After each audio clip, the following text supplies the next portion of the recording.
네, 2부 시작하겠습니다. 출발 증시와이드의 최린아입니다. 전일 되새겨보면요. 코스피가 외국인 기관 동반 매도, 그러나 개인의 꾸준한 매수 속에 하루 만에 반등을 했었죠. 그렇지만 1950선을 살짝 웃도는 정도였습니다. 그 얘기인즉슨 좁은 박스권에 대한 등락이 계속해서 이어지고 있다라는 얘기인데 내부적으로 움직임은 아주 활발했었습니다. 삼성전자와 전혀 반대적인 움직임을 보이면서 승승장구했던 SK하이닉스의 급한 물량이 나온 것도 특징이었었고요. 네이버도 많이 밀렸었는데 바로 올라왔고 롯데케미칼 또 현대미포조선 등이 4, 5%대 급등세를 보여주는 순환매도 대형주 낙폭과대 종목에서 포착되기도 했었습니다. 코스닥은 외국인들의 사흘 연속 사랑을 받으면서 510선 중반까지 올라오는 꾸준한 견조함을 보여줬었는데요. 오늘은 어떤 모습을 보일까요? 오늘 기대가 적지 않습니다. 미국 증시가 새해 들어 처음으로 사상 최고 종가를 찍었기 때문인데 오늘 얼마나 커플링 시킬 수 있을까요? 4분기 실적 부담, 이게 가장 고민입니다. 출발 증시 와이드 2부 시작하죠.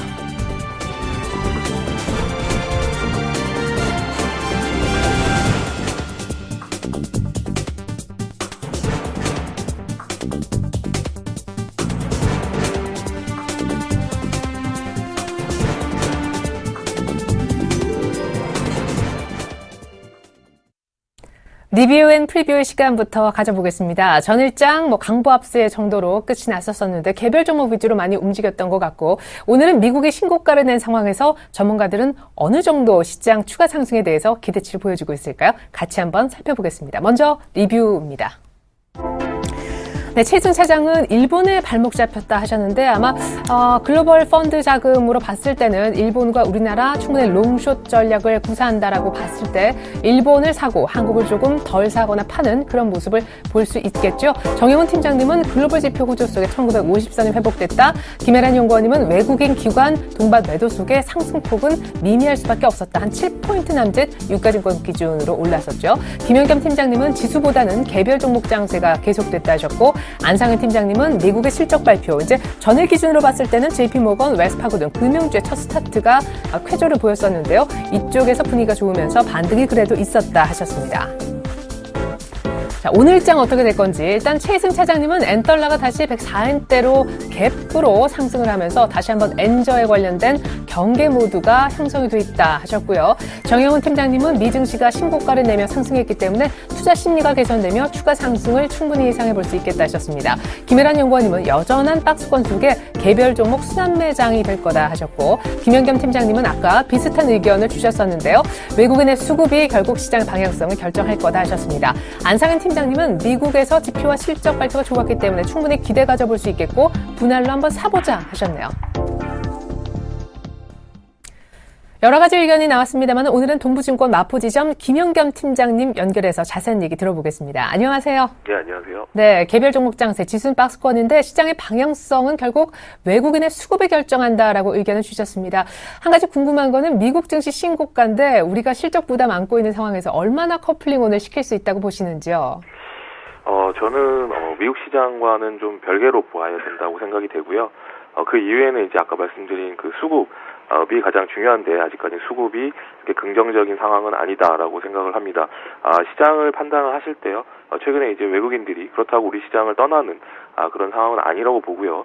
지금 연 4일째 이제 1,000억 미만의 매도가 나오고 있는데 이런 거는 이제 프로그램과 연동이 되면서 또 출회되는 그런 물량이 또 있기 때문에 그런 거 보면은 현물에 있어서는 실질적으로 그렇게 외국인이 지금 빠져나간다라고 볼 수는 없지만 하지만 들어오지도 않는다 그런 상황이기 때문에 지금은 이제 단순히 개별 종목 쪽으로 포커스를 맞추시는 그런 전략이 더 유효하지 않을까 그런 생각이고요. 지금 일단 중요한 점은 외국인들이 그날 이제 그게 오늘이 될 수도 있고 아니면 앞으로도 될 수가 있겠지만 1,000억 원 이상 매수가 들어오는 날이 아무래도 지수 상승의 시발점이 될 수 있는 그런 키포인트로 삼아야 되는 그런 것으로 생각이 되고요. 그렇지 않으면 계속적으로 개별 종목 쪽으로 포커스를 맞추시는 게 바람직할 것으로 보입니다. 개별 뉴스 쪽에서 한번 종목을 찾아본다면 오늘 이제 GM 호주 공장이 점진적으로 폐쇄를 한다고 얘기가 나오면서 그 물량이 한국 쪽으로 오지 않을까라는 추측 기사가 나왔는데요. 그런 것과 발맞춰 본다면 최근에 어떻게 보면 GM 대우가 한국을 떠나는 게 아니냐 이런 뉴스도 한두 달 전에 나왔었죠. 그것을 한국 GM 사장이 아니다라고 말을 했지만 그 후속 조치로서 호주의 공장이 폐쇄가 된다면 이 물량이 한국으로 온다면 관련된 부품 주식들 좀 호재가 되지 않을까 생각이 되고요. 관련된 종목 S&T 모터스라는 종목이 있는데 한번 관심 있게 보시면 좋을 것 같고요. 실적 시즌이 들어왔죠. 미국도 최근에 어제 오늘 이틀 동안 상승한 것은 물론 경제 지표가 양호하게 나온 것도 있겠지만 금융주의 실적이 양호하게 나오면서 이것이 시장을 견인을 하고 있는데요.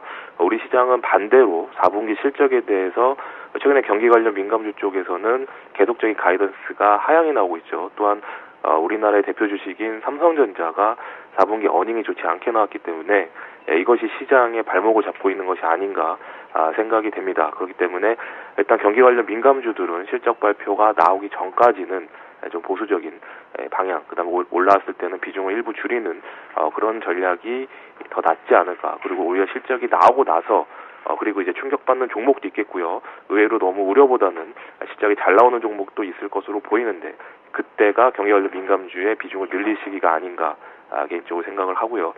일단 코스피에 있는 대형주 먼저 실적을 발표하고 중소형주는 2월이나 3월 가서 이제 발표를 하죠. 그렇기 때문에 시간적인 여유로 봤을 땐 개별 종목에서 모멘텀 플레이가 좀 더 단기적으로는 날 것으로 보이고요. 대형주는 실적 발표 이후 어쨌든 지금 미국이나 유럽 쪽에 경기 회복 신호는 분명히 지금 나오고 있는 상황이기 때문에 이것이 우리나라 수출 관련주에 영향을 미치는 것은 아무래도 시간차가 있을 것이고요. 그것이 아무래도 이번 실적 발표가 바닥이 아닌가 생각이 되기 때문에 이걸 참고하시고 대응하시면 좋을 것 같습니다.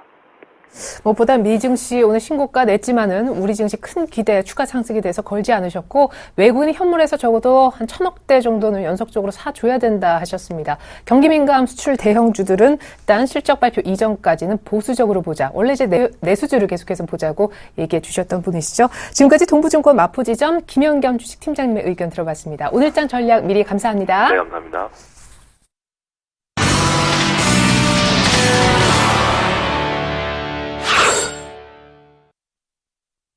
넘버원에게 듣는다 시간입니다. 오늘은 현대증권 류용석 투자전략팀장님과 얘기 나눠보겠습니다. 팀장님 반갑습니다. 안녕하세요. 네, 안녕하십니까. 네. 자, 연초에 같이 부진했던 글로벌 증시, 특별히 미국 3대 지수도 그렇고 유럽 쪽에서는 독일이 간밤에 신고가를 드디어 써냈습니다. 실적, 지표, 경기 낙관 이 세 개의 삼박자가 모두 잘 맞아떨어진 결과였던 것으로 보이는데 해외 증시 동향 어떻게 보고 계십니까? 예, 미국을 중심으로 보는 해외 증시는 미국 중심이니까 테이퍼링의 속도하고요. 또 미국의 매크로 그리고 실적에 연동되는 시장이라고 보면 될 것 같습니다. 그러니까 테이퍼링 속도는 좀 완만한 연준의 기존 스탠스대로 전개가 되고요. 그런 속도에 비해서 매크로하고 기업 실적이 앞서간다면 해외 증시는 이머징 대비해서 상당히 아웃퍼폼하는 즉 해외 증시의 상승 요인이 지속될 가능성이 높고 현재까지도 그런 흐름이 지속되고 있다 이렇게 보면 될 것 같고요. 다른 해외 증시인 이머징 쪽에서 보면은 테이퍼링 속도가 빨라질수록 달러 이탈 때문에 상당히 증시와 환율이 불리할 수 있고요. 중국이라는 거대 국가의 투자 둔화가 이머징 시장에 상당한 영향을 미치기 때문에 매크로 측면에서나 실적 측면에서도 이머징 마켓은 좀 불리한 시장으로 계속 남는 이런 양극화 현상은 당분간 이어진다 이렇게 볼 수 있습니다. 삼성전자의 잠정 실적 발표 결과가 쇼크 수준이어서 4분기 실적에 대한 경계감이 높아지고 있는 가운데 그러면 국내 증시는 오늘도 미국은 신고가를 썼지만 많이 오르진 못하겠군요. 예, 우리가 통상 이제 한국 증시는 선진국 증시의 특성도 일부 있지만 아직은 이머징 증시의 영향력과 특성을 많이 갖고 있기 때문에요. 아무래도 이머징 시장의 불리한 점이 지수의 상단을 상당히 제한하거나 부분적으로는 조금 상단을 낮추는 트렌드를 만들고 있다고 보여집니다. 다만 이제 국내적으로 보면은 이제 내부적으로 증시 모멘텀을 좀 일부 찾으려는 노력들이 있기 때문에요. 국내 증시는 선진국 대비해서는 상당한 여유이겠지만 그렇다고 이머징 대비해서 똑같은 행보보다는 내부적인 모멘텀을 반영하는 그런 제한적인 등락 구조에서 개별 종목들의 상승 흐름, 즉 내수 위주나 재료 부유 업종들을 중심으로 한 종목 연장 흐름을 보일 것 같고요. 아무리 외부적인 내용들이 좀 추가되더라도 일단 저희들은 1900선 정도, 1920선 내에서는 충분히 지지 가능하다는 지수 입장을 가지고 있습니다. 예. 자, 그러면 이제 전략적인 측면에서 조금 더 구체적으로 여쭤보죠. 먼저 코스닥에 대한 상대적 선전은 계속되고 있습니다. 수급도 어떻게 보면 이쪽이 조금 더 나은 듯한 모습. 510선 정도에서 조금 쉬어갔지만 어제 추가 상승하면서 510선 중반까지 올라섰는데 그럼에도 바이오 섹터 등의 경우에는 단기간에 너무 많이 오르지 않았느냐. 이제 대형주의 순환매가 시작되지 않느냐. 뭐 어제 장을 보고 그런 분석도 나왔었습니다. 일단 코스닥에 대해서 전망해 주신다면요. 예, 수출이 더 잘 될 거냐, 2014년에, 작년에 2014년에 비해서 수출이 잘 될 거냐, 아니면 내수가 조금은 더 좋아질 거냐, 이 부분이 제일 중요한 팩터인데요. 앞서 말씀드린 대로 수출 여건은 여러 가지 변수들, 엔화도 그렇고요, 미국의 수입이 늘지 않는다는 측면, 그 다음에 우리가 또 수출하는 중국의 성장에 대한 리스크, 이런 부분을 감안했을 때 오히려, 정부 정책에서도 보듯이 내수 쪽에 대한 강력한 드라이브 정책이 효과를 볼 수 있기 때문에 소위 말하면 이제 수출 민감 업종이라든가 경기 민감 대형주보다는 스몰 사이즈 즉 내수에 좀 오리엔트되어 있는 내수 업종이나 스몰캡 종목 그러다 보니까 코스닥 시장 또 제약 이런 업종들이 다시 부각이 되는데요. 이는 이제 스몰 사이즈 효과라도 볼 수 있지만 상대적으로 대형주에서 대안을 찾지 못하는 심리 현상이 반영된 결과일 수 있고요. 수급적으로 보면 외국인들이 대형주는 등한시하고 있지만 그래도 소형주는 지속적으로 추세적으로 매수하고 있다는 점 그리고 국내 기관들의 대규모 자금 유입은 제한적이지만 그래도 섹터 펀드들을 중심으로 자금 유입이 돼 있는데 이런 오리엔티된 자금들 자체가 소형주를 좀 선호하고 있다는 점을 감안해 보면 코스닥과 코스피 내에서의 소형주의 추세 형성 문제는 그동안의 하락세를 단절하고요. 1월부터 1월 효과와 함께 좀 상승으로 전환된 거 아닌가 이렇게 보기 때문에 코스닥의 상대적 현상, 또 종목의 상대적 현상은 좀 더 이어질 가능성이 높다 이렇게 보고 있습니다. 그럼 이제 슬슬 대형주의 순환매를 준비하자는 의견에는 조금 동의를 별로 안 하시는 거군요. 낙폭과대주, 가격이 싼 게 최고의 매력이다. 이렇게 보시는 분들도 계시던데요. 예, 물론 이제 그것도 일종의 이제 트레이딩 관점에서는 바이해서 일정 수익이 나면 팔아버리는 전략은 가능한 것으로 보여집니다. 물론, 추세가 없다는 단점, 그리고 변동성이 유발될 수 있다는 점, 또 실적 변동에 따라서 단기 리스크로 작용할 수 있다는 점들이 변수가 많기 때문에요. 실제 대형주에 대한 트레이딩 바이와 셀 전략도 그렇게 연속적이지 않다는 단점이 있습니다. 원화 환산으로 보는 수출 증가율보다는 오히려 내수에서 보는 순환 변동치 흐름이 더 양호하기 때문에 내수 업종이 오히려 잠재적으로는 수출보다는 회복에 대한 확률적 가능성이 높아지고 있고요. 엔화 변동성을 예측하기가 상당히 어렵다는 점의 수출한테는 아킬레스건인 반면에 오히려 정부의 내성 활성화 정책은 좀 더 활성화될 수 있는 확률적 요소가 많다는 점이 오히려 수출 여건보다는 내수 여건을 좋게 하고 있고요. 중국의 이머징 마켓에서에 대한 투자를 좀 예상하는 것보다는 오히려 국내 시장의 부동산 정책과 부동산 심리를 읽어내는 게 훨씬 더 확률적으로 높기 때문에 이런 팩터들을 보게 되면 수출 환경에 얽매이기보다는 오히려 내수 쪽에서 대안을 찾는 장세가 훨씬 더 많이 좀 심리적으로 또는 정책적으로 와닿을 수 있기 때문에 수출보다는 내수가 그리고 내수 내에서는 조금 작은 종목들이 좀 앞서가는 흐름 자체가 좀 더 이어질 수 있을 거로 보고 있습니다. 네, 결론은 수출주보다는 내수주, 대형주보다는 중소형주 쪽에 조금 더 안정감 있는 투자가 될 거다 이렇게 생각하시는 것 같은데 그러면 중소형주 가운데 수출주라고 볼 수 있는 IT 부품주에 대한 생각은 어떻습니까? 마지막으로 여쭤볼게요. 삼성전자가 곧 갤럭시 5를 3월 정도나 4월 정도에 출시할 예정으로 있다고 좀 알려지고 있습니다. 물론 그로 인해서 다시 한번 갤럭시 효과를 볼 수 있는 IT 부품들이 충분히 나올 수도 있겠지만 1차적으로 보면은 삼성의 갤럭시 4 이후에 나타날 수 있는 IT 부품에 대한 시각, 즉 IT 부품이 성장보다는 오히려 내부적인 강가이나 압력이라든가 경쟁 심화 그리고 삼성 자체적인 수직 계열에 의한 반사적인 불이익 이런 부분들을 많이 노출했기 때문에요. 오히려 갤럭시 5가 새로운 내용들이 추가된 부분이 많지 않다고 본다면은 오히려 IT 부품들의 이번 최근에 좀 등락도 하고 일시적 반등도 하는 모습들이 좀 지속되긴 좀 쉽지 않아 보입니다. 그래서 IT 부품은 이미 지난해 이전해와 지난해 상반기까지 스마트폰의 성장에 대한 프리미엄을 반영했다고 볼 수도 있겠고요. 당분간 후행적으로 실적에 좀 나오는 안정성은 있지만 앞서 말씀드린 성장성에서 부여되는 프리미엄 축소로 인해서 주식은 추세정보다는 변동성 내에 머물 가능성이 높은 것이 IT 부품이 아닐까 이렇게 보고 있습니다. 갤럭시 S4가 기대치를 충족시키지 못하면은 지금의 IT 부품주 반등도 오히려 유지하기 어려울 수도 있겠군요. 잘 들었습니다. 지금까지 현대증권 류용석 투자전략 팀장님과 함께 의견 나눠봤습니다. 팀장님 감사합니다. 네, 감사합니다.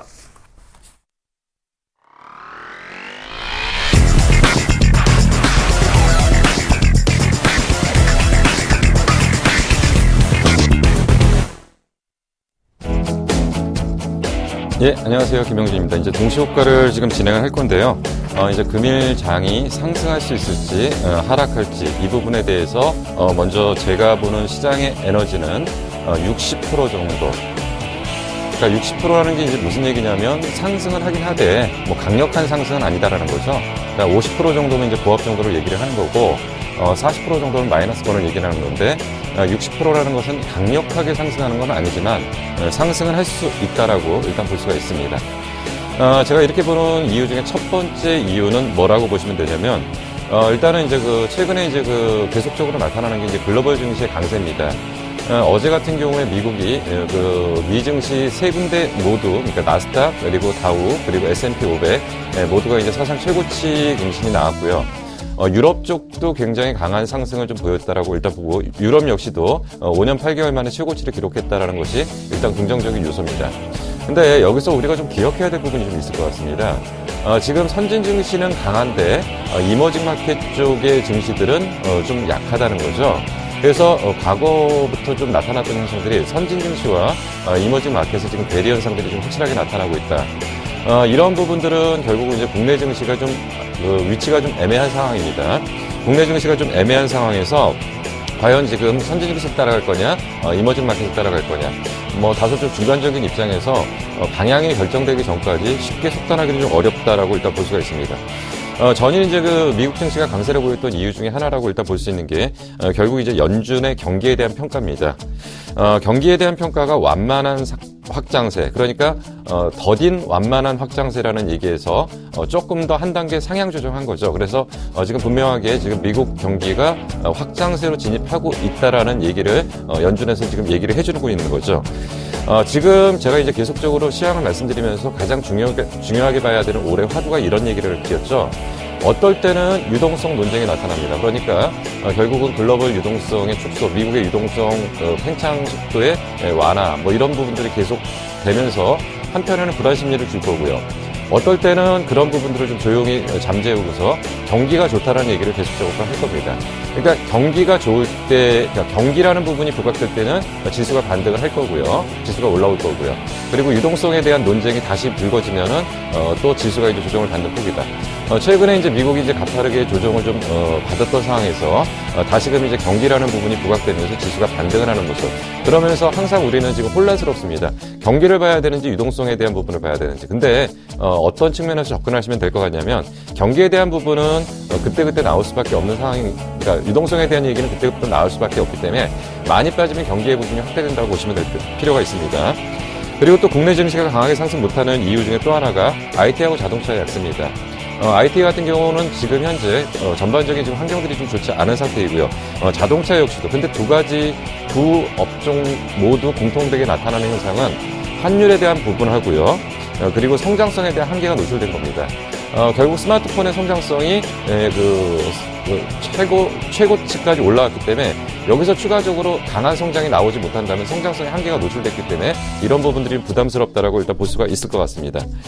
그리고 또 한 가지는 아까 말씀드린 것처럼 이머징 마켓 쪽에서 중국이 지금 아직까지 바닥을 확인을 못하고 있습니다. 그래서 중국 쪽이 바닥을 확인해줘야지만이 이런 부분들이 좀 안정이 될 것 같다. 최근에 국내 증시 같은 경우는 미국 증시의 움직임보다는 중국 증시의 움직임을 많이 따라 움직인다. 이렇게 본다면 그 초대형주 쪽의 IT하고 자동차가 못 가는 거, 그리고 중국이 지금 현재 그 바닥 확인 과정들, 이런 것들이 국내 증시에 상당히 부담 요인이라고 볼 수가 있습니다. 세 번째는 향후 장세를 판단하는 가장 중요한 기준에서 일단 이 부분을 봐야 됩니다. 어쨌든 지금 기술적 분석을 안 볼 수는 없기 때문에요. 향후 지수는 1970에 몰려있는 중장기 이동평균선, 21선, 61선, 121선이 가물쳐 있습니다. 이거를 얼마나 빠른 시간 안에 회복하고 안착하느냐 여부가 가장 중요한 판단이고요.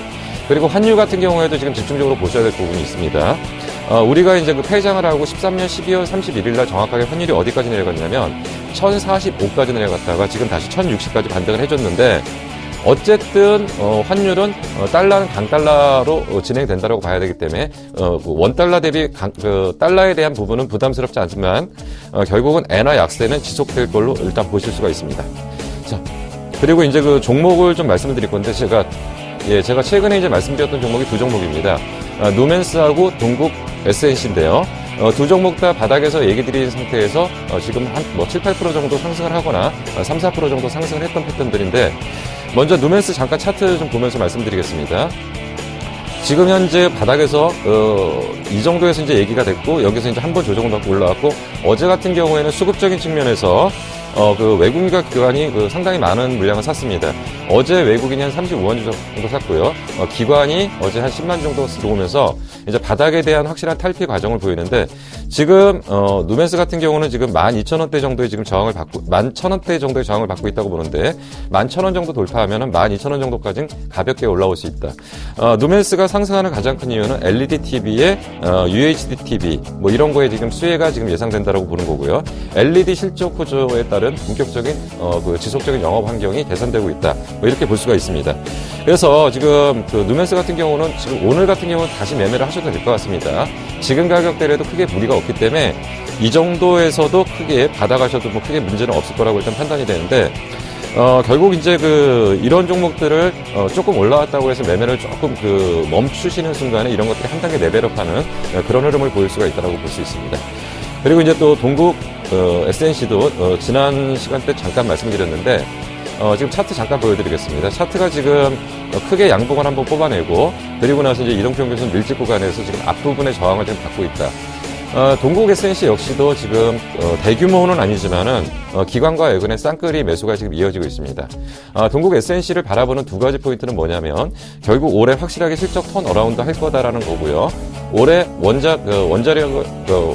원자력을 대체할 수 있는 풍력 쪽에 대한 부분들이 분명히 확대될 거고, 그리고 이러한 부분들, 풍력에 대한 부분들이 본격적으로 성장을 가하는 한 해라고 일단 볼 수가 있습니다. 그래서 이 종목 역시도 현재 가격대에서 뭐 크게 매수하는데 무리가 없었다 보여집니다. 그래서 일단은 지금 똑같은 여러 종목을 많이 얘기를 드리는 것보다는 집중할 수 있는 종목들을 좀 얘기 드리는 게 좀 맞을 것 같고요. 그래서 두 번 동안 제가 동시효과를 진행하면서 말씀드렸던 두 종목에 대해서 지속적으로 지금 관심을 갖고 매매 대응을 하실 필요가 있는 거고요. 지금 이것이 뭐 얼마까지 갈 거다라는 예측을 하기보다는 충분히 지금 현재 환경들이 이런 종목들이 움직일 수 있는 분위기들을 만들어 놨기 때문에 이런 부분들에 대한 상승은 당분간 쉽게 꺾이진 않을 거라고 일단 볼 수 있습니다. 자, 그렇기 때문에 이런 부분에 대한 부분들을 좀 정확하게 좀 판단을 하시면서 향후 장세는 대형주 위주의 지수 관련 매매보다는 중소형주 위주의 적극적인 전략, 그리고 분명히 살아있는 종목들을 먼저 건드시는 것들이 좀 필요하지 않을까 생각됩니다.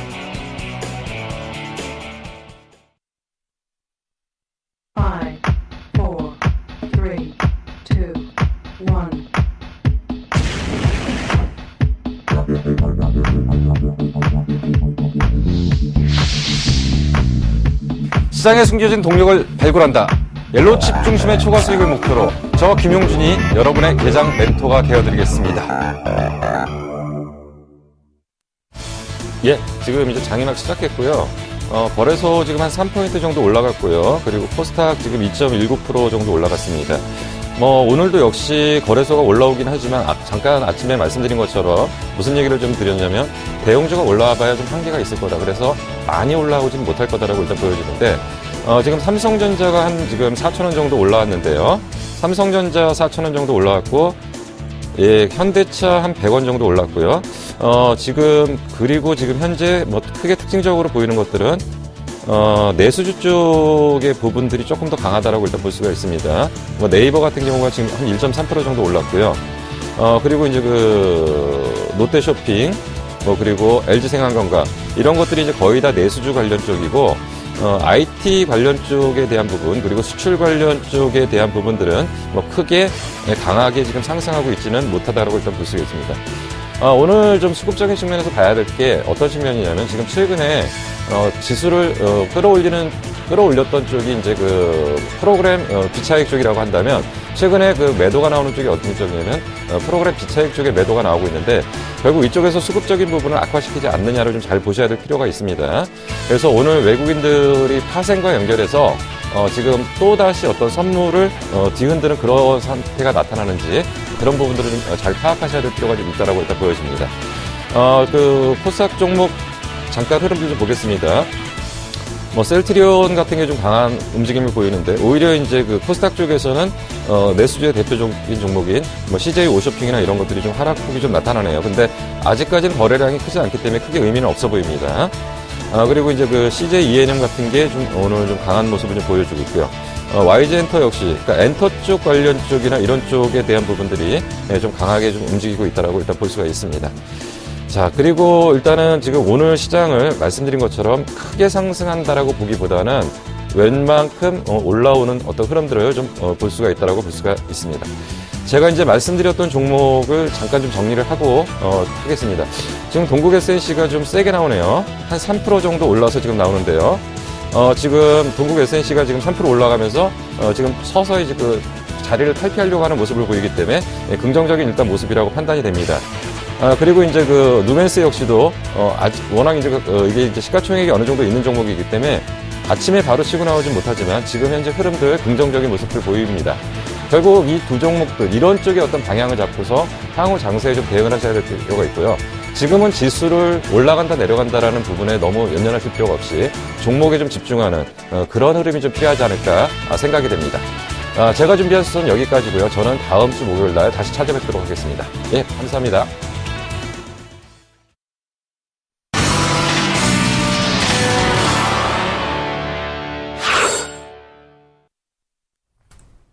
네, 김영주 멘토님 통해서 개장 분위기 들어봤습니다.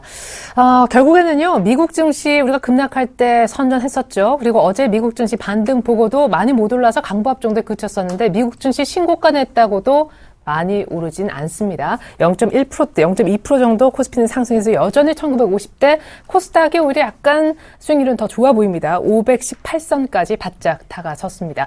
일본 증시 분위기 한번 짚어볼게요. 전전날 급락했었고요. 그죠? 전일 한 2%대 중반 정도 넉 달러 최대폭으로 반등을 또 급하게 줬었는데, 오늘은 강보합권 정도로 무난하게 출발합니다. 사실 우리로서는 조금 안 좋은 재료인데 104엔대로 엔달러가 다시 갭 상승한 것도 일본장에 도움이 되는 분위기고요. 오늘 일본 쪽에서 지표가 하나 나왔습니다. 작년 11월 기계수주 지표였는데 한 달 전보다 9.3% 정도 증가해서 이 지표조차 예상을 웃돌며 일본 증시의 추가 반등을 도와주고 있습니다.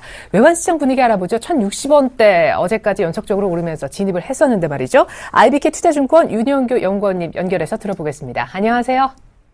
네, 안녕하십니까? 네, 글로벌 지표가 일제히 매크로 쪽으로 회복되면서 달러가 더 강세를 보였고, 오늘 또 NDF 쪽도 올랐기 때문에 추가 상승이 기대가 되는데요. 엔달러가 다시 꿈틀한 것도 조금 찜찜한 부분이 되겠습니다. 오늘 개장 분위기부터 전해주시죠.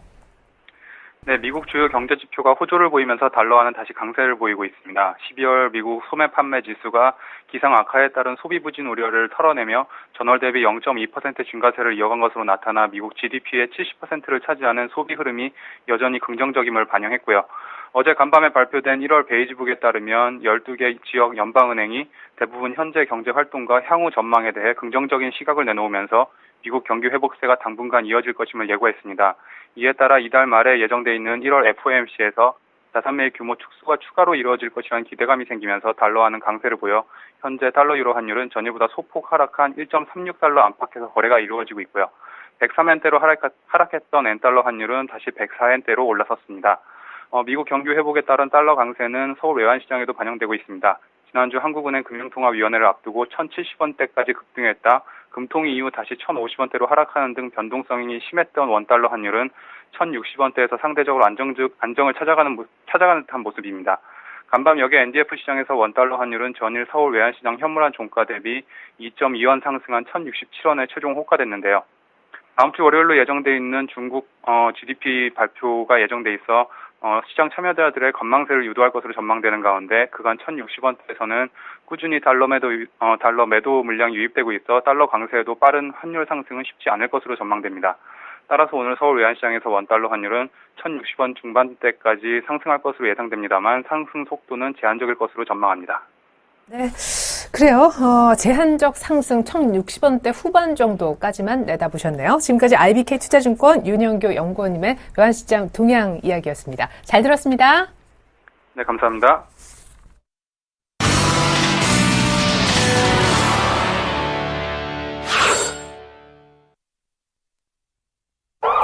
네, 오늘의 돌발 종목 한번 살펴볼까요? 미국 증시 신고가에도 불구하고 지수는 사실상 약간 실망스러울 정도로 조용한 흐름이 유지가 되고 있는데요. 종목은 또 활발하게 움직이네요. 첫 번째 돌발 종목은요, 바로 SK 하이닉스부터 살펴봐야겠습니다. 하이닉스가 어제 급한 매물이 나왔었죠. 채권단의 물량 블록딜 얘기까지 조금 소문이 돌았었는데요. 어쨌거나 21선까지 조정받은 하이닉스가 오늘 하루 만에 반등을 주고 있다는 점은 다행스러워 보입니다. 자, 그리고 셀트리온이 오늘 또 강세예요. 어제 한스바이오메드 그리고 마크로젠이 급등하면서 바이오주 분위기가 최근에 좋은데 오늘 셀트리온까지 2~3%대 추가 강세. 어떤 이슈가 있는지 같이 한번 살펴보겠고요.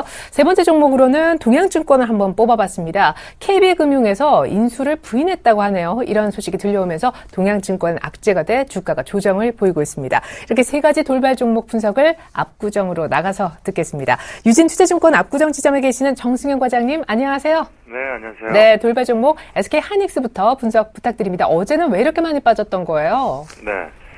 일단 SK 하이닉스 사실 전반적으로 4만 원대가 기술적으로 좀 마의 벽이다라고 말씀을 드릴 수 있겠는데, 일단 SK 하이닉스가 사실 D램 가격에 연동을 많이 받을 수밖에 없는 업종이고, 그렇다 보니까 D램 가격 상승의 논리로 인해서 상승을 했다가 이제 또 D램 가격이 또 조정세를 보일 것이다라는 얘기가 돌면서 일단 어제 큰 폭의 하락을 했었죠.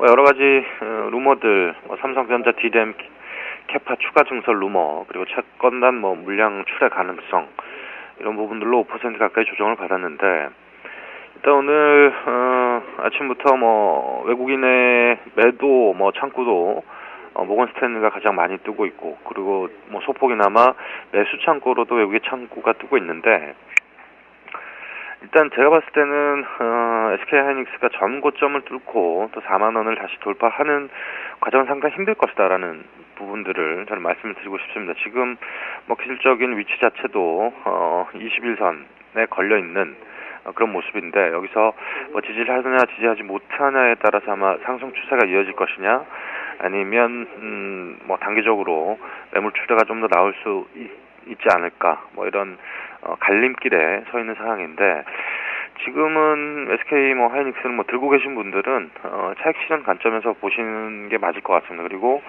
신규 매수 진입자들은 조금 상황을 추이를 보시면서 접근하실 필요가 있지 않겠느냐, 그렇게 말씀을 드리고요. 그리고 셀트리온 말씀드려야 될 것 같은데, 셀트리온은 전반적으로 일단 최근에 주가 상승이 상당히 좋았습니다. 셀트리온 같은 경우에는 최근에 어제는 외국인의 매도가 좀 나오긴 했습니다만, 기관의 매수, 외국인의 매도가 18만 주 이상 나오면서 하지만 주가는 상승을 하는 흐름을 보였습니다. 일단 셀트리온은 가지고 있는 재료 자체가 M&A 이슈가 분명히 있기 때문에, 그런 부분들로 인해서 그 이슈가 부각이 되면 상승 흐름을 보이고, 또 다시 매각 절차가 별로 좋지 않게 이어진다라고 했을 때는 또 하락세가 나오는 그런 종목인데, 일단 지금 현재 바이오 시밀러 제품의 시판 허가를 받았다는 소식에 의해서 오늘 상승세를 이어가고 있는데 일단 뭐 긍정적으로 저는 셀트리온을 보고는 있습니다. 뭐 사실 예전에 뭐 워낙 말도 많고 탈도 많았던 종목이고 공매도 세력 때문에 상당히 주가에 좀 눌림이 심하게 있는 그런 종목 중에 하나인데 일단 뭐 기술적인 부분들에 있어서 그런 눌림을 다 뚫고 주요 저항대를 다 돌파를 하고 올라온 상황이기 때문에 일단 뭐 기술적으로는 추가적인 하락 가능성보다는 아마 이렇게 뭐 좋은 뉴스, 호재거리 이런 내용들이 나올 때 전반적으로 시장 분위기도 중소형주에 대한 관심이 높은 시장이기 때문에 아마 호재가 좀 빨리 반영이 되면서 주가 상승을 키울 가능성이 있다라고 저도 판단이 되고 있기 때문에 셀트리온 계속 긍정적인 시각으로 보시는 게 맞지 않겠느냐 그렇게 말씀을 드리고요.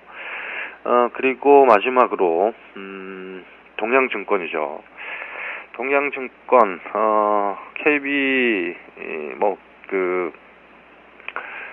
KB금융에서 인수를 한다 만다 뭐 이런 얘기들이 들려서 그 부분에 있어서 아마 주가 행보가 갈리고 있는 그런 상황인데 일단 동양그룹주 자체는 최근에 뭐 회생 기대감들 때문에 상당히 뭐 강세 동양 그 주식회사 동양 그리고 동양 네트워크스 이런 부분들은 뭐 이틀 연속, 3일 연속 상한가를 기록한 부분들도 있었는데, 일단 동양증권 같은 경우에는 일단 KB금융에서 사실 KB금융이 여기저기 그 증권사들을 좀 사겠다, 좀 저울질을 입질을 많이 했었습니다. 하지만 아직까지는 여타 우리 투자증권도 인수전에 뛰어들었다가 NH농협증권이 이제 가져가는 그런 구도를 보였는데 KB금융이 증권사는 인수는 하기는 할 것 같은데 그게 과연 동향이 될지 지금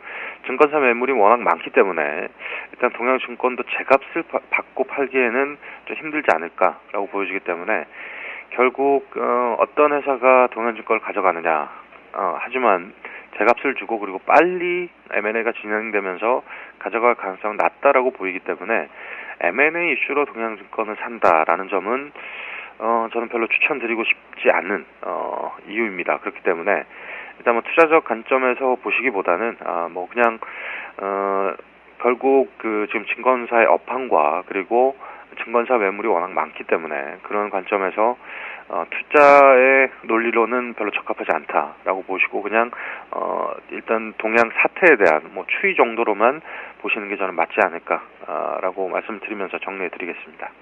SK하이닉스, 셀트리온, 동양증권 이렇게 세 종목을 돌발 종목으로 분석 받아봤습니다.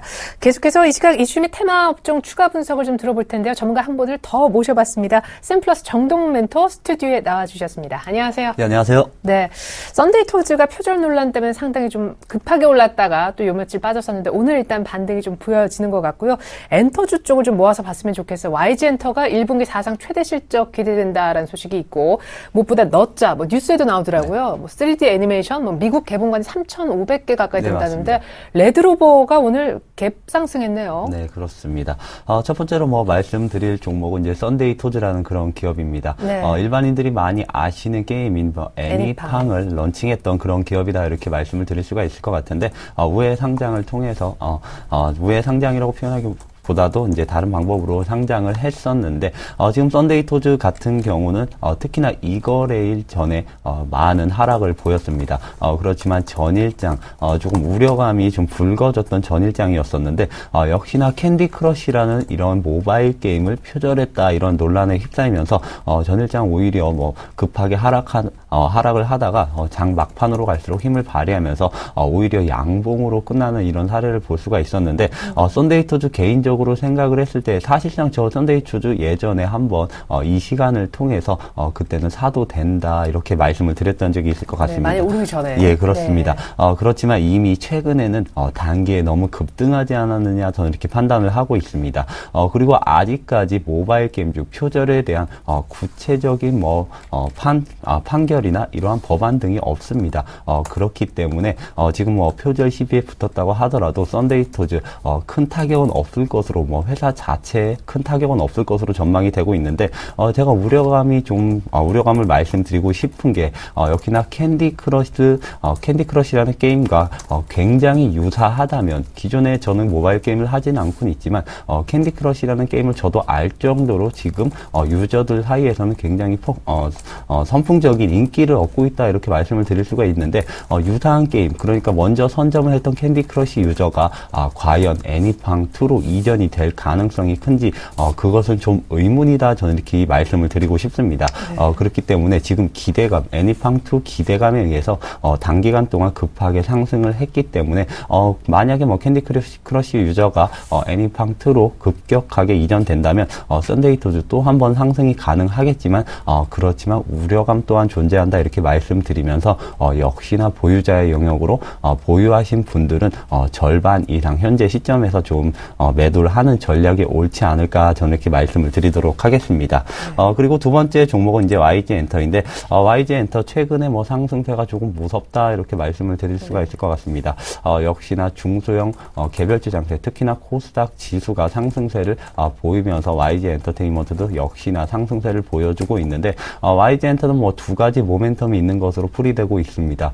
역시나 겨울 시즌 특히나 방학 시즌에 소속 가수들의 활동이 굉장히 활발하게 일어나면서 YG 엔터랑 그리고 SM 이런 엔터주들이 조금 실적이 개선되는 그런 모습을 보여주기도 하는데 지금 뭐 증권사 레포트를 통해서 뭐 1분기에는 사상 최대 실적을 낼 것이다 이런 전망도 쏟아지고 있습니다. 그리고 또 하나 예전에 정말 강력하게 테마가 불었던 거의 YG 엔터를 100% 이상 올렸던 이제 싸이 효과가 조금 반영되면서 조금 오늘까지 상승을 하고 있는 것이 아닌가 저는 이렇게 판단을 하고 있는데 저 개인적으로 봤을 때 추가 상승이 조금 더 가능하지 않겠느냐 이렇게 말씀을 드리고 싶습니다. 사실상 이런 엔터주 대장주라고 볼 수 있는 경쟁사인 SM 같은 경우는 반등세 서서히 반등세를 보이면서 상승을 했지만 오랫동안 상승을 했기 때문에 큰 폭의 반등을 거뒀다 이렇게 말씀을 드리겠지만 YG 엔터는 최근 한 달도 안 됐습니다. 한 1, 2주일 거래 정도만 반등세를 꿰했기 때문에 추가적인 키 맞추기를 한다면 YG 엔터 쪽에서 조금 더 큰 시세가 날 가능성이 있기 때문에 YG 엔터 뭐 하락할 시에는 분할 매수도 가능한 그런 영역권이 아닐까 이렇게 정리를 해드리겠고 YG 엔터는 일단 4분기는 SM보다는 좀 안 좋을 것이라는 예상이 있잖아요. 예, 그렇습니다. 얼마까지 올라갈 수 있을까요? 저 개인적으로 봤을 때 이제 4분기 실적 모멘텀보다는 1분기에 대한 기대감이 2월 특히나 3월이 들어서면서 2분기에 대한 실적 기대감이 더 커질 것으로 전망이 되고 있습니다. 물론 1월 그리고 2월 중순까지는 SM의 주가가 좀 더 탄력적으로 갈 가능성이 있겠지만 역시나 키 맞추기 관점이나 최근에 또 롱숏 펀드가 성행을 하고 있기 때문에 SM이 YG 엔터보다 가파르게 상승을 했다면 그러한 이슈도 있는 싸이 이슈도 있는 YG 쪽으로 기관이나 외국인 수급이 좀 더 몰릴 것으로 전망이 되면서 SM보다는 뭐 낮은 상승률을 뭐 1년에는 기록할 가능성이 있지만 조금 더 안정적으로 투자가 좀 가능하지 않겠느냐 이렇게 정리를 해드리도록 하겠습니다. 네, 일단 여기까지만 보고요. 추가적인 특징주가 더 눈에 오늘 많이 들어옵니다. 일단 네이버도 어제부터 반등을 가파르게 좀 시작을 했는데 오늘 6거래일 만에 70만 원을 회복하는 등 강세를 보이고 있습니다.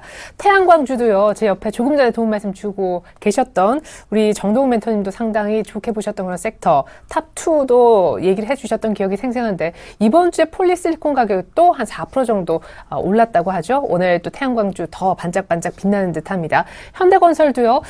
지금 지배구조 약간 뭐 M&A 현대그룹 내부에서 얘기 나오면서 조금 불리하다 소식 때문에 최근에 주가 밀렸는데 오늘 반등 줍니다. 오히려 수혜주로 분류됐던 현대글로비스는 그럼 오늘 꺼지는지 같이 한번 현대건설 글로비스 보고요. 솔리드도 올해 고성장 기대감 때문에 오름세를 보이고 있습니다. 이렇게 한 4-5종목 정도를 다시 압구정으로 가서 분석 들어보겠습니다. 먼저 네이버의 반등을 우리 정승용 과장님은 어떻게 보고 계실까요? 네. 사실 뭐 네이버 4분기 실적이 예상보다 좋지 않을 거다라는 이유로 인해서 빠졌는데 하지만 뭐 4분기를 기대를 하면서 아마 외국인과 기관들이 적극적으로 산 종목이 아니기 때문에 뭐 그런 부분들이 뭐 4분기 실적 뭐 좋지 않게 나와도 뭐 그러려니 하면서 받아주는 것 같습니다.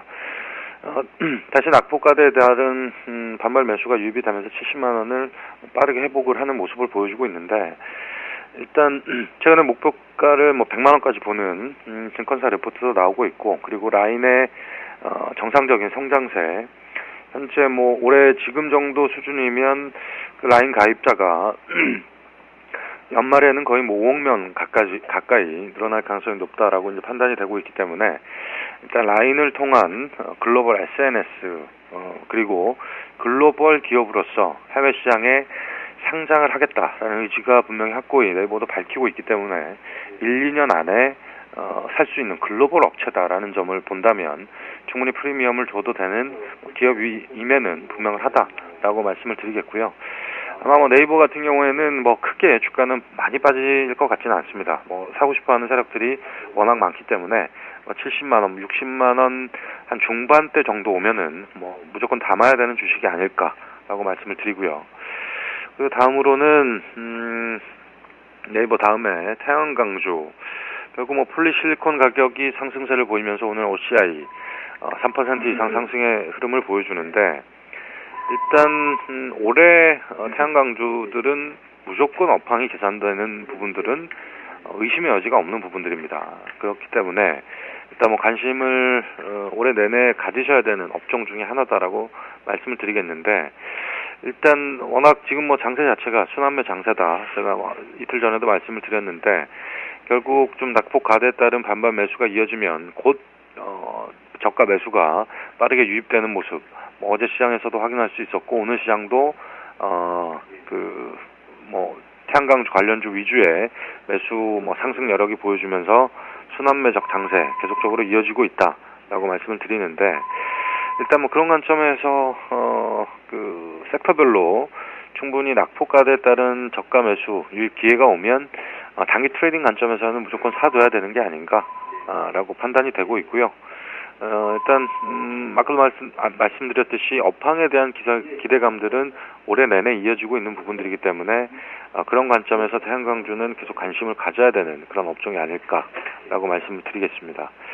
그리고 현대건설, 현대 엔지니어링과 현대 엠코 그 합병설 때문에 현대건설의 주가는 악재 영향을 미쳤고, 그리고 현대글로비스는 결국 그렇게 합병이 되면 정의선 후계 구도를 만들기 위해서 현대글로비스에게는 유리하지 않느냐라는 이슈로 인해서 현대글로비스도 급등을 했고, 현대건설은 빠지고 현대글로비스는 급등을 하는 모습을 보여줬는데, 오늘 시장에서는 현대건설은 낙폭 가대에 따른 반발 매수, 기술적 반등으로 보시는 게 맞겠죠.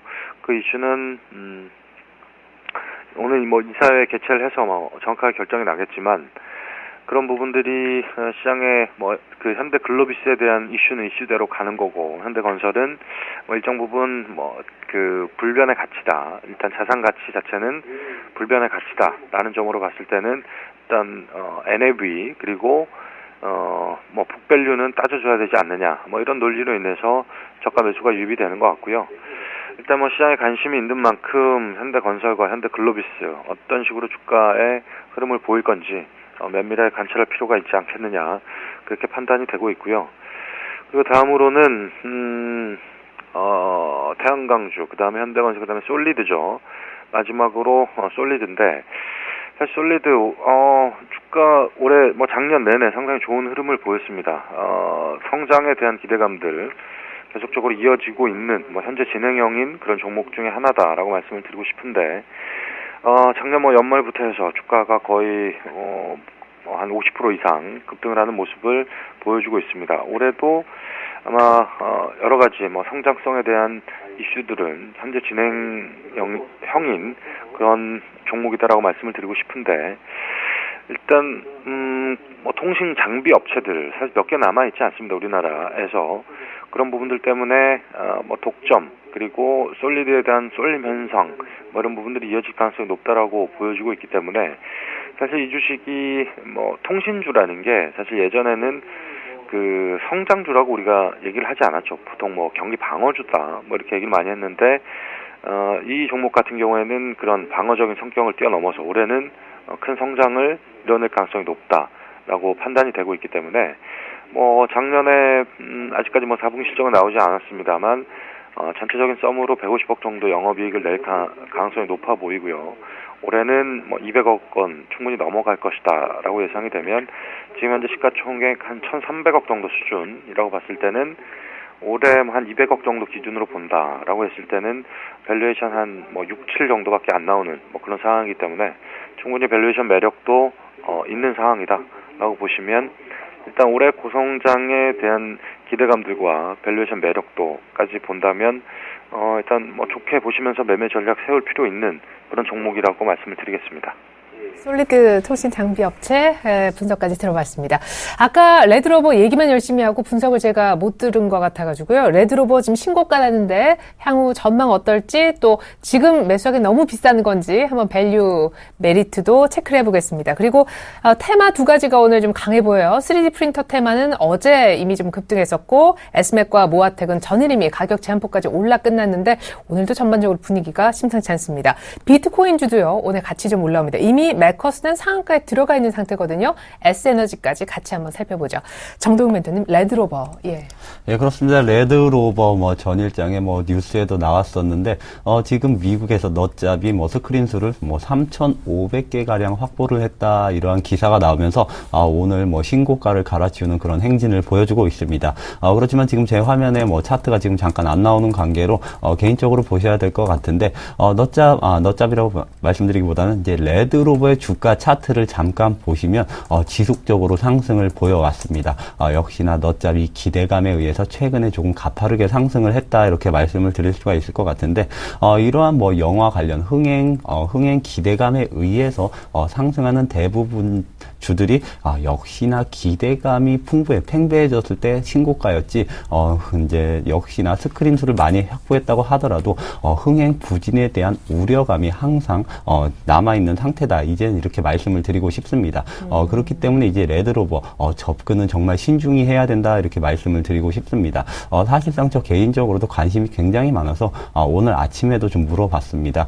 넛잡 시사에 이제 참여했던 분께 넛잡 좀 어떻습니까? 이런 식으로 물어봤는데 그분의 한마디로 어른이 보기에는 조금 재미가 조금 없지 않나 이렇게 말씀을 하시더라고요. 네. 그렇지만 넛잡 같은 경우는 역시나 어린이층 그러니까 조금 어린이 청소년은 유아랑 어린이만 이제 타겟을 잡았다 이렇게 봤을 때는 역시나 예상과는 달리 큰 흥행에 성공할 가능성도 있겠다 이렇게 말씀을 드리겠지만 네, 왜냐면 어린이가 보면 부모님이 따라가시잖아요. 예, 그렇습니다. 예. 그렇기 때문에 어린이의 눈으로 봐야 되는데 제가 아직까지는 어린이 친구가 없기 때문에 네.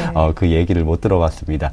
그렇기 때문에 예전에 미스터고 이런 것도 제가 시사회를 굉장히 시사회까지 가면서 영화를 봤었는데 미스터는 이제 어른에 대해서는 역시나 어느 정도 일반인들 사이에서 나오는 얘기가 조금 성립할 수 있겠지만 지금 넛잡 같은 경우는 역시나 어린이 시선에 맞춰야 된다.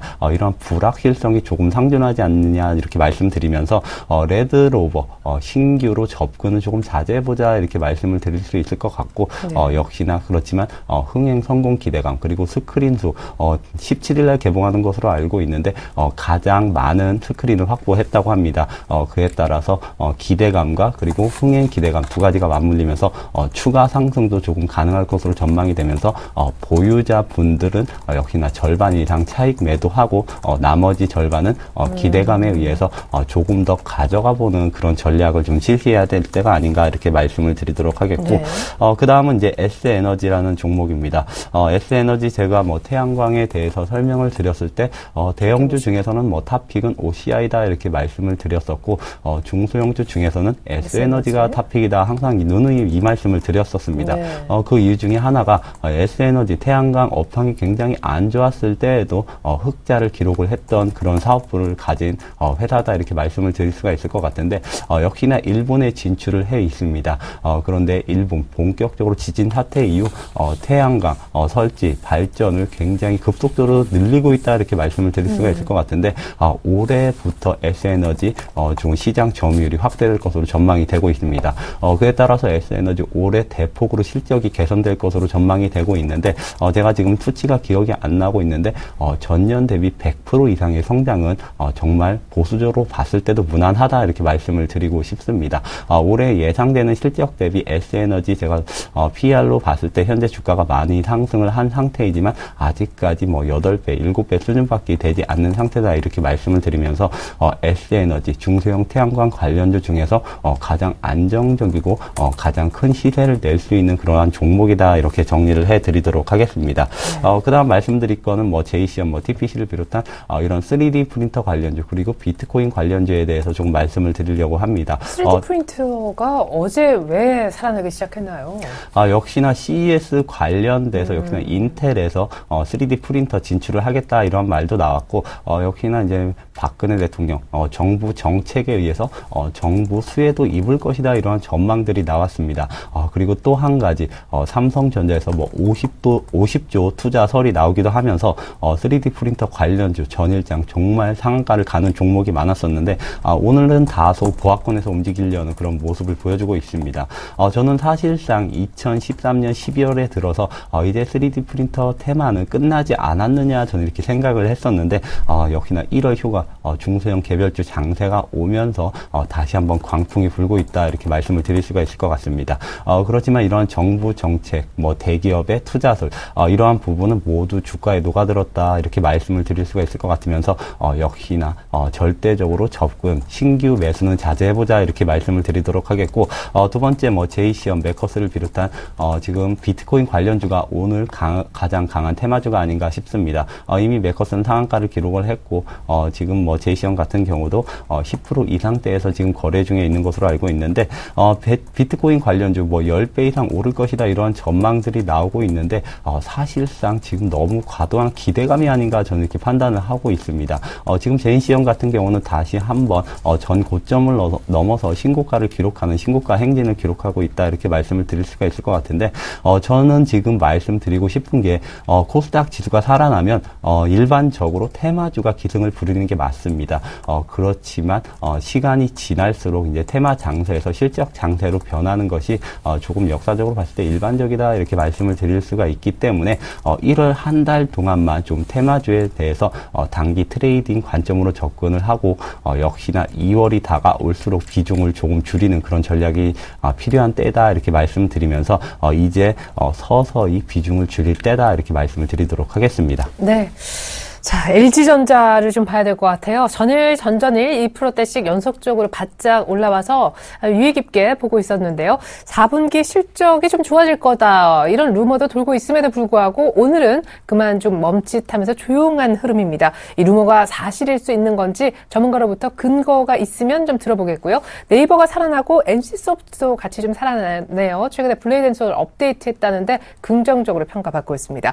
그리고 정부가요. 바이오 섹터를 오히려 살려주는 역할을 더 하고 있는 듯합니다. 오늘 줄기세포에 155억 원 정도 신규 투자하겠다라고 얘기를 하면서 관련주가 많이 오르고 있는데 어제 역시 메디톡스와 함께 같이 급등을 좀 했었던 한스 바이오메드는 닷새째 오름세를 지속하고 있습니다. 메디톡스하고 이제 같이 공급 계약을 맺었던 그런 기업이죠. LG전자부터 바이오 섹터, 한스 바이오메드까지 다시 정 과장님한테 분석 들어보겠습니다. 네.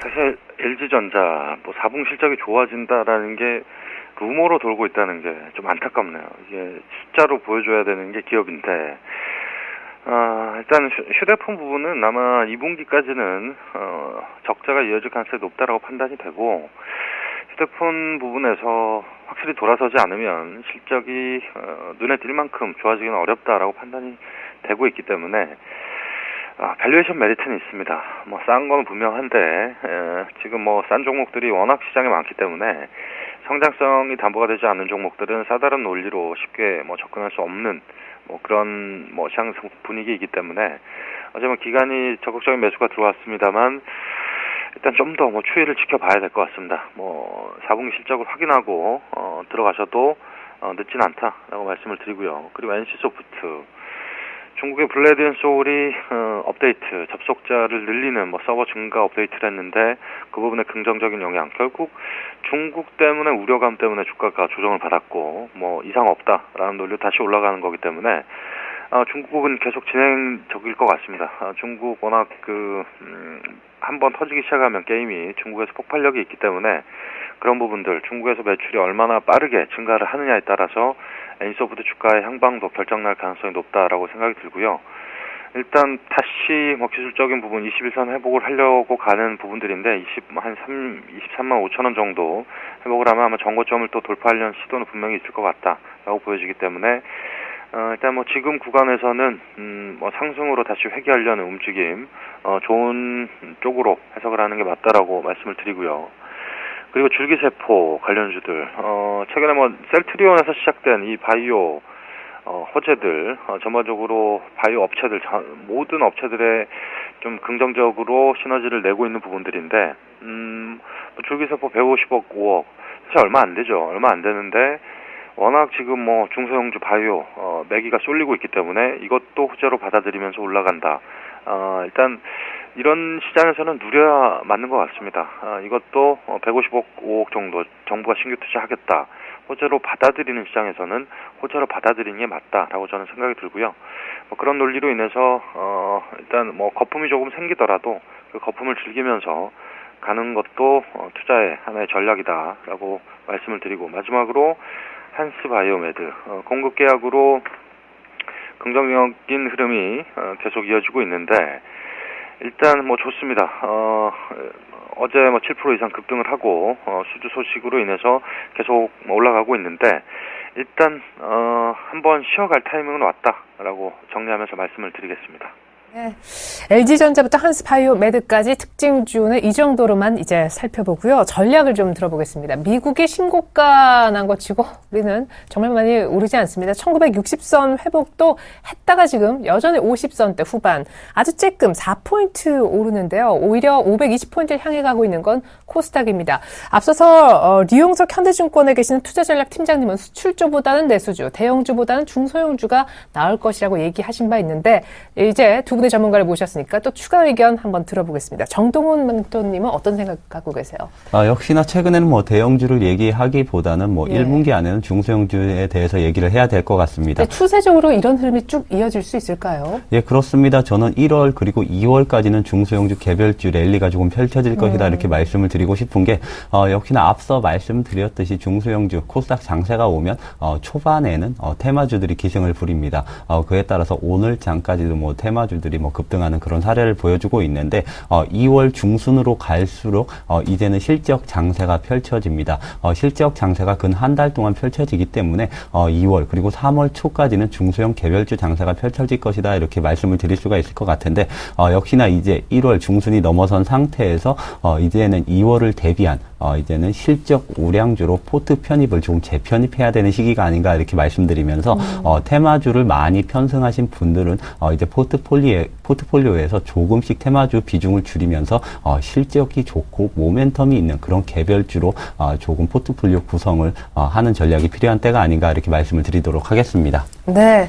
2월에도 특별히 실적이 좋은 중소형주는 계속 강세를 보일 것이다 라고 해주셨어요. 테마주 비중 조절 염두에 두시고요. 멀리 압구정에서 도움 말씀 주고 계신 우리 정승영 연구원님의 얘기도 좀 들어보겠습니다. 역시 중소형주가 조금 더 낫다는데 한 표 던질 생각이신지요? 네, 저도 뭐 비슷한 의견입니다.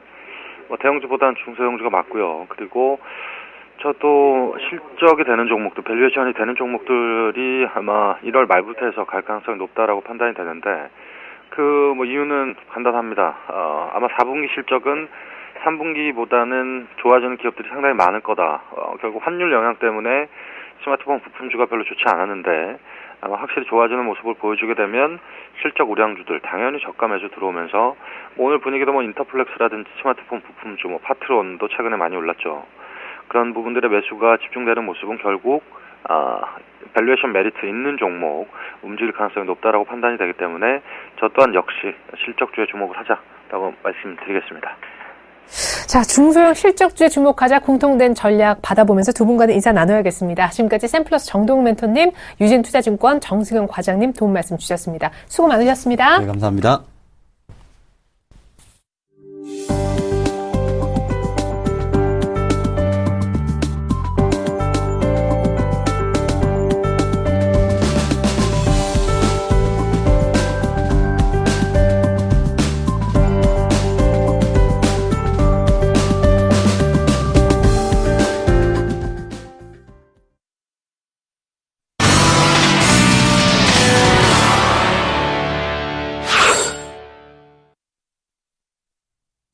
네, 지금 현재 선물시장 동향 그리고 필요한 전략까지 챙겨보겠습니다. 샘플러스 김도영 멘토님, 주쌤 안녕하세요. 네, 안녕하십니까. 네, 미국 증시 신고가에 흥분할 일이 아니네요. 변동성만 커지고 있는 것 같습니다.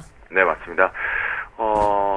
아직 이 엄동설안에 아무래도 우리가 또 참 계곡물에 우리나라의 수급 주체들도 입수를 한번 하고 와서 정신을 바짝 차려야 되는 것이 아닌가 싶은데요.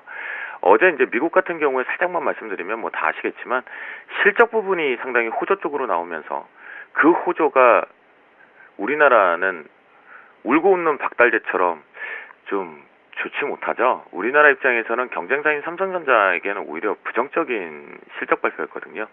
그 관점도 분명히 있고요.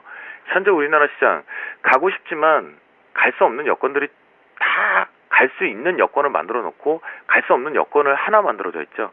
거래대금과 거래량의 급감과 함께 지금 가두리 상승 쪽의 위쪽에 상단 저항이 상당히 수급으로 인해서 꼬여 있는데요. 그건 첫 번째는 일단은 기관에 의해서 불이 지펴졌고, 두 번째는 시간이 좀 경과되면서 외국인들이 그 부분을 맡고 있는데요.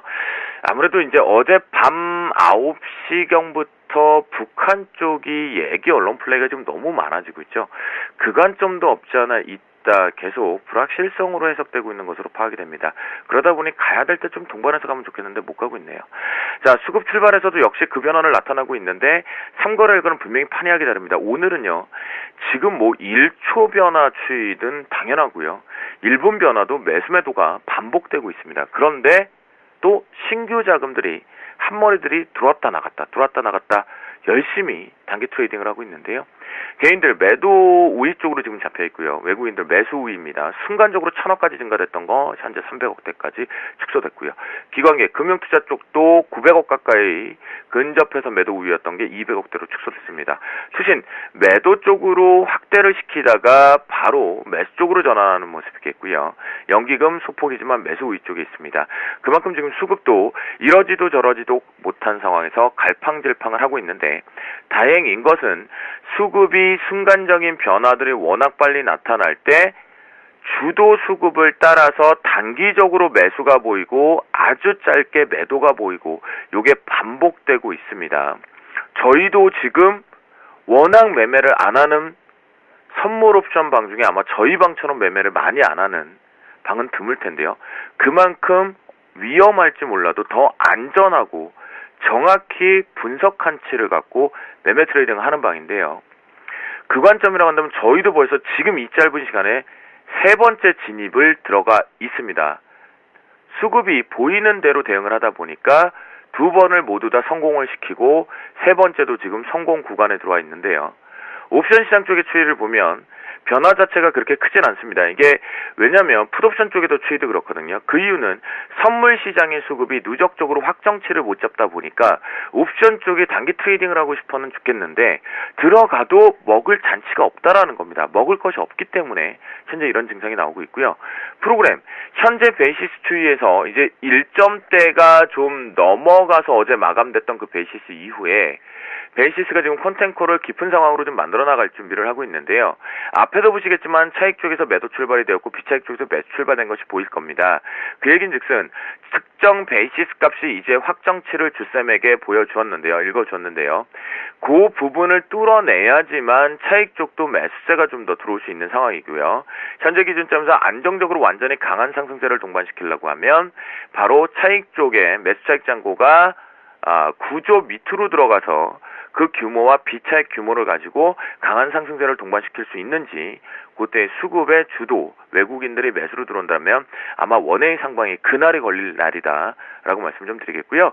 현재 기준점에서 오늘장 대응 전략으로 좀 놓고 보면요, 요거 좀 보겠습니다. 지금 외국인들이 순간적으로 보시면 요 차트에서 이렇게 보이거든요. 요 화면을 보시면 지수가 강한 상승세를 갔다가 내려오는 시점에서 외국인들이, 자, 잘 보세요. 지수가 내려오는 시점에서 외국인들의 선물 매수세가 확대가 됐죠. 그리고 나서 다시 재차 외국인들의 매수세가 줄어들자 밑으로 내려왔다라는 겁니다. 그러니까 디커플링이 좀 나타나고 있는 상황인데요. 하지만 이 관점에서 우리가 놓고 봤을 때 외국인들의 매도 강도, 즉 매수와 매도, 지금 매수니까요. 매수 강도 집중해서 보시고요. 외국인들 따라다녀보자라고 말씀드리겠고요. 자, 오늘장 황금 라인은요. 오전장 황금 라인은 좀 벌써 요 밑에 형성이 돼버렸는데요. 도깨비가 걷는데요. 255.50을 기준으로 해서 여러분들 좀 위에 있죠. 그러면 매수 관점, 밑에 쪽으로는 매도 관점 이렇게 대응을 하시면 오늘 역시도 한 땀 한 땀 수익은 스위칭이 좀 어려울지 몰라도 가져올 수 있다. 255.50을 황금 라인 기준으로 매매 트레이딩 해보자. 현재는 위에 있기 때문에 매수가 유리한 위치다라고 말씀드리도록 하겠습니다. 외국인 수급 오늘도 역시 잘 보셔야겠습니다. 김도영 멘토님 잘 들었습니다. 네, 감사합니다. 네, 미국 증시가 이틀 연속 반등 랠리를 보이면서 간밤에 신고가까지 찍었지만 우리 장은 현재까지 흐름만 봤을 때 어제 종가 상승분 그리고 오늘까지의 상승 합해도 10포인트 정도밖에 되지 않습니다. 정말 커플링은 일어나지 않는 듯한데요. 오히려 코스닥의 오늘 바이오 섹터가 여전히 강한 모습이고요. 엔터 관련주도 흐름 좋아지고 있습니다. 원달러 환율은 각종 글로벌 지표, 매크로 지표가 좋아졌기 때문에 글로벌리 달러화가 강세를 띈 영향으로 1060원대 중반까지 올라서 있네요. 지수는 조용하네요. 내부 잘 들여다보십시오. 출발 증시 와이드 마치겠습니다. 고맙습니다.